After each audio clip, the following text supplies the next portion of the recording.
Егер сіздің видеоларыңыз осындай просмотр жинайтын болса, менің сізге екі жаңалығым бар. Сіз адамдардың психологиясын мүлдем түсінбейсіз. Ал жақсы жаңалық, сіз оны үйрене аласыз, және содан кейін сіздің рилстарыңыз подписчиктар аз болса да миллион просмотр жинайды. Бұл видеода мен сіздермен миллион қаралым ғана емес, ақша әкелетін рилс формуласымен бөлісемін.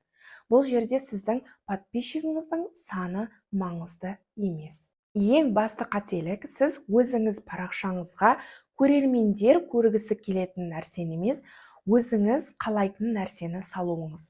Сәйкесінше сізде аз қаралым болады. Содан кейін сізде выгорание болады да, ары қарай жалғастырғыңыз келмей қалады. Сіз оны шешудің орнына басқалардың кеңестерін тыңдайсыз. Күнде видео салу керек, сторис салу керек, күніне 5 видео салу керек. Осы музыканы қолдансаң просмотр жинайды. Мына настройкаларды дұрыстасаң просмотр көп болады. Бірақ мұның бәрі жұмыс жасамайды.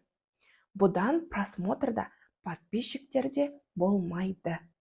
Екінші қателік, сіз миллиондаған аудиториясы бар блогерлердің атқан видеоларын көріп, мен де дәл сондай форматта видео саламын деп ойлайсыз. Солардың стратегиясын көшіресіз. Мысалы, балаларын көрсеткен видео салса, мен де сондай видео саламын деп ойлайсыз. Екінші блогер трендтегі биді билеп салса, сіз де соны саласыз. Және үшінші видеоңыз қандай болады? Бір инсайтты, общий мотивация беретін видео саласыз. Сөйтіп, страницаңызға кіріп қараса не болады? Каша болады. Тіпті бір рандомны видеоңыз миллион просмотр жинап кетсе де, страницаңызға кірген адам сізді немен айналысатыныңызды мүлдем түсінбейді. Бір қарап шығады да кетіп қалады. Себебі не үшін сізге жазылу керектігін түсінбейді. Себебі ол біледі, сіз сияқты мыңдаған страницалар бар. Демек, сіз басқалардан ерекшеленетін ештеме жасамайсыз. Сіздің әрбір салған рилстарыңыздың мақсаты болу керек. Әрқашан кез келген видеоны саларда ойлану керек. Қандай мақсатта мен салып жатырмын бұны? Көп просмотр үшін бе? Адамдарға нені жеткізгім келді? Немесе адам бұл видеодан қандай іс-қимыл жасайды? Сізге тіркеледі ма? Сізден бір нәрсе сатып алады ма? Егер сіздің жасап жатқан видеоларыңыз ақша әкелмейтін болса, сіз онымен айналысуды тастап кетесіз. Яғни выгоранияға ұшырайсыз. Сондықтан сіздің рилсыңыздың мақсаты тек қана ақша табу. Инстаграм сізге просмотр үшін ақша төлемейтінін білесіз ғой. Мына екі видеоны қарап, неліктен бір видео аз просмотр, екіншісі неге көп просмотр жинағанын талдайық. Егер сіздің психологқа барғыңыз келіп жүр, бірақ та в данный момент финансовый мүмкіндіктеріңіз болмай жатырса, осы видеоның соңына дейін тыңдаңыз. Мен сізге өзіңізді түсіну үшін базовый нәрселерді түсіндіремін.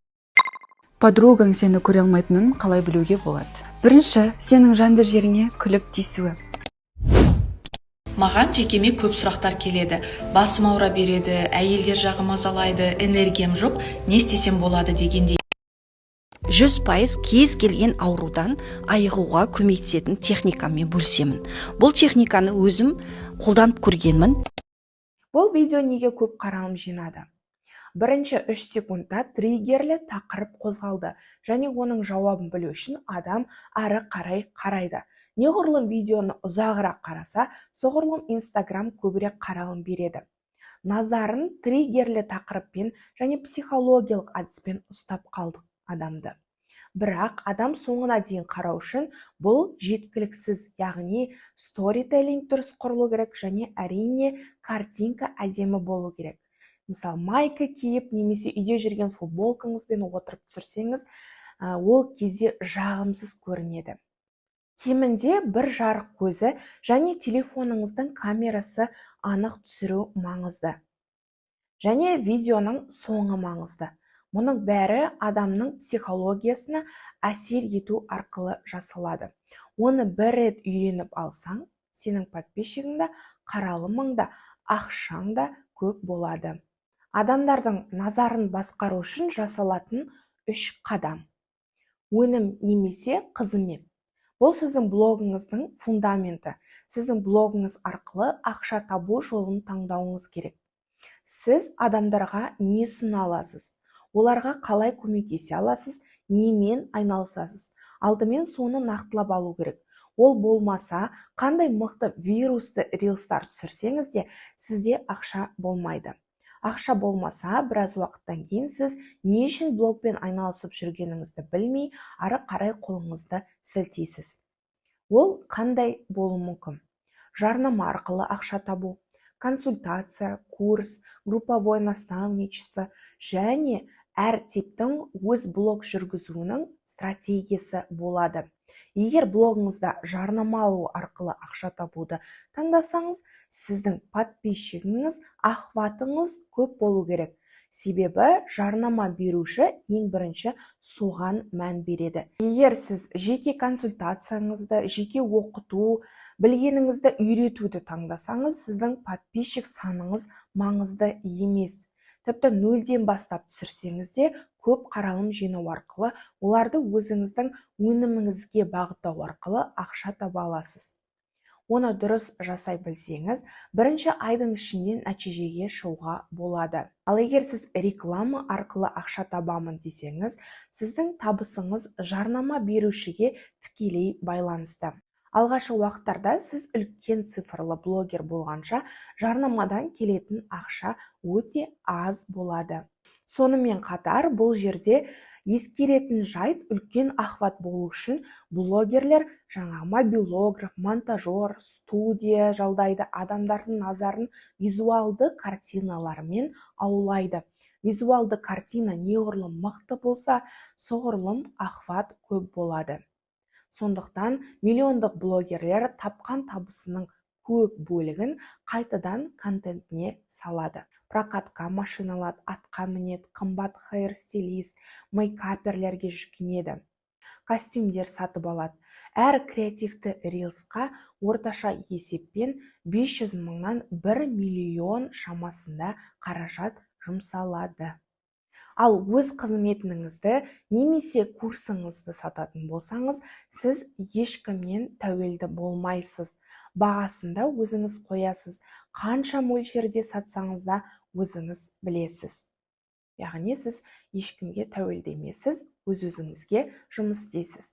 Сағатыңызды қанша сағат жұмыс істейсіңіз, қанша адам аласыз өзіңіздің услугыңызға, консультацияңызға, бұл барлығы өзіңіздің еркіңізде. Екінші қадам, адамның назарын аудару психологиясына әсер ететін техникаларды анықтау. Ол үшін Instagram алгоритмі қалай жұмыс жасайтынын түсіну. Сонымен қатар, қазіргі таңда адамдарды қандай тақырыптар қызықтыратынын түсіну. Және сол тақырыптар арқылы өзіңіздің нишаңызбен, өніміңізбен сол тақырыптарға қалай араласу керектігін түсіну. Одан кейін визуал. Сіздің камера алдында көрінуіңіз, образыңыздың айналысатын нишаңызға сәйкес келуі, музыкасының сәйкес келуі, шрифтарды дұрыс қолдану. Және үшінші қадам сатылым. Ақша табу үшін адамның назарын ұстап қалғаннан кейін, оларды белгілі бір тізбек арқылы өз өніміңізге бағыттауыңыз керек. Осы 3 қадамды қалай өту керектігін, адамның назарын басқару техникаларын үйрену арқылы дұрыс рилстар түсіре білгіңіз келсе, маған жазыңыз. Ссылка төменде.